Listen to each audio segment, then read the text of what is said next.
nous sommes venus pour apporter le message à la fois à la diaspora congolaise et à la fois aux opérateurs économiques belges et européens, parce qu'on est ici dans l'espace européen, sur les prouesses qui se font actuellement au niveau de l'économie congolaise. Non seulement sur la stabilisation macroéconomique, mais également sur les efforts de réforme que nous sommes en train de mener et qui commencent, nous avons commencé à les mener depuis maintenant 3 ans et demi, qui commencent à produire des effets et qui nous permettent véritablement d'engager des investissements et des actions qui vont permettre une transformation structurelle majeure de l'économie en créant à la fois des nouvelles opportunités économiques et des nouvelles opportunités d'emploi pour les Congolais et les Congolaises.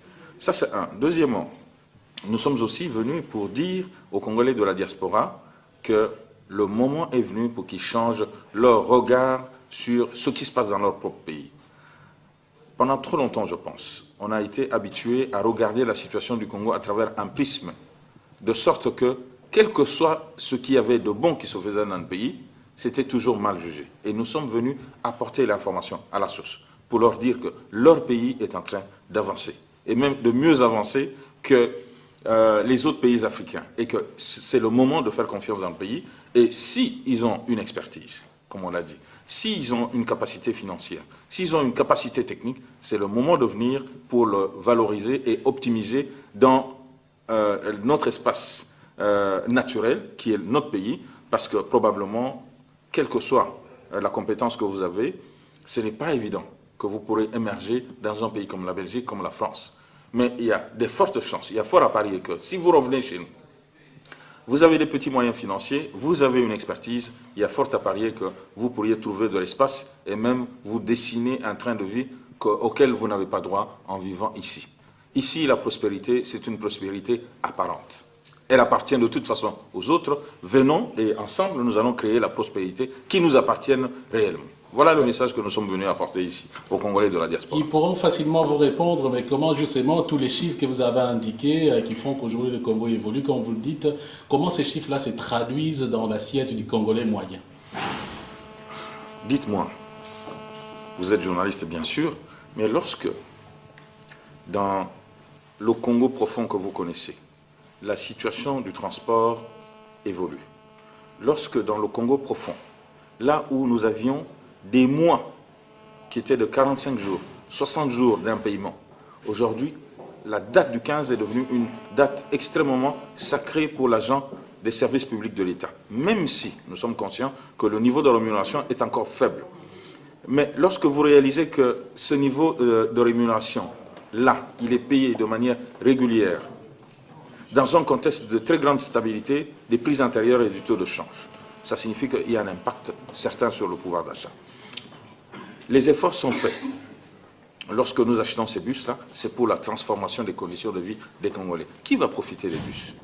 Probablement pas les ministres, probablement pas le chef de l'État. Mais le Congolais lambda, comme on dit, celui de Kingasani, il va voir ses conditions de vie transformées. Lorsque nous créons des écoles, 1000 écoles à construire sur l'année 2013 ici, et le programme va continuer, vous pensez que qui va en profiter? Ce sont les enfants des Congolaises et des Congolais, les 70 millions de Congolais. Lorsque nous construisons des routes, lorsque nous faisons le programme, pas seulement dans la ville, lorsque nous faisons le programme de réunification routière à l'intérieur du pays, et qu'on améliore la mobilité des personnes, la mobilité des biens, qui en profite? Ce n'est pas la population. Et ça, ce n'est pas du social. La vraie question est là. Voilà. Et vous avez parlé justement de la bancarisation de la paix, mais ça pose quand même énormément de problèmes.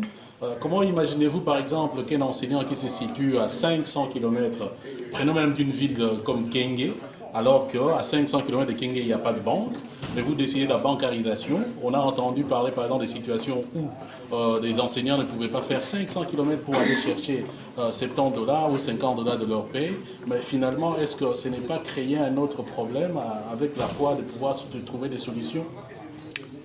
D'abord, il faut savoir que la bancarisation a été menée, cette réforme majeure a été menée pour que l'État arrive à avoir une meilleure prise, un meilleur contrôle à la fois des effectifs et de la masse salariale.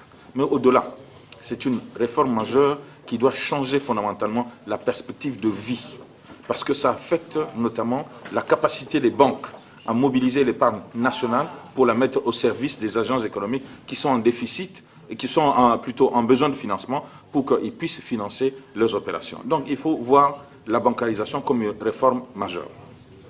Deuxièmement, il faut distinguer la situation des grandes villes où le processus a été un succès et la situation des petites villes ou des villes moyennes où on a besoin encore, étant donné le niveau très faible de bancarisation, nous avons de présence bancaire, nous passons par les opérateurs de téléphonie mobile. Donc, la réforme est butée à un certain nombre de difficultés, mais justement, c'est comme on dit, des accouchements difficiles que naissent les beaux bébés. Ces difficultés, nous en sommes conscients. Le gouvernement les intègre dans sa stratégie et est en train de déployer des réponses appropriées pour que petit à petit, ces difficultés soient surmontées et que la bancarisation devienne effective pour l'ensemble des Congolais. Mais en tout cas, cette réforme est tellement importante, elle a déjà généré tellement d'effets bénéfiques qu'une marche arrière n'est pas envisageable.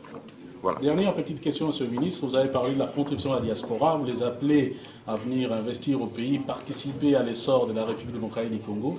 Mais parmi tant d'actions, d'investissements, comme vous l'avez dit, mais il faut envoyer par exemple du matériel au Congo. Mais il s'est fait que la douane congolaise, la douane la plus chère, si ce n'est au monde, en tout cas, c'est en Afrique. Est-ce qu'il y a-t-il des mécanismes pour, par exemple, assouplir le fardeau de vos compatriotes de la diaspora pour que ceux-ci puissent contribuer, comme vous l'avez dit, effectivement, au développement du pays? Si la douane du Congo est la plus chère au monde, les effets ne sont pas que sur les compatriotes de la diaspora, parce que la plus grande partie des importations, elle est quand même assurée par les compatriotes qui sont restés au pays. Donc ce serait un problème pour tout le pays. Ça, c'est un. Deuxièmement, je ne pense pas que la douane congolaise soit la plus chère.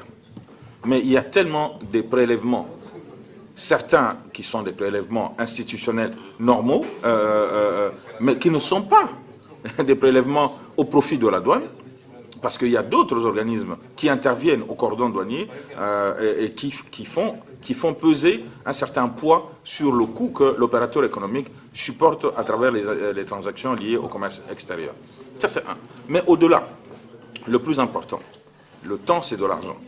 Tout le temps que nous perdons, toutes les tracasseries que nous subissons, pour diverses raisons, dues notamment à des fonctionnaires véreux qui trouvent dans la douane une opportunité pour racketter les importateurs. C'est tous ces éléments-là.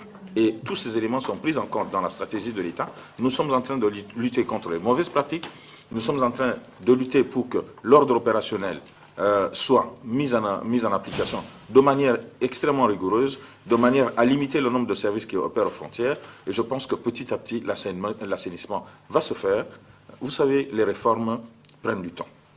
Elles sont difficiles, elles ont un coût, elles se traduisent par une réduction de la rente qui allait dans la poche des individus. Et ces individus, parfois, ils ont réussi à accumuler un tel niveau de rente qu'ils se sont constitués en réseau mafieux. C'est une lutte âpre que nous devons mener au quotidien et qui implique qu'il y ait une vraie coalition des bâtisseurs. Faisons cette coalition pour faire changer les choses. Voilà. Je vous remercie, Monsieur le ministre. Merci à vous.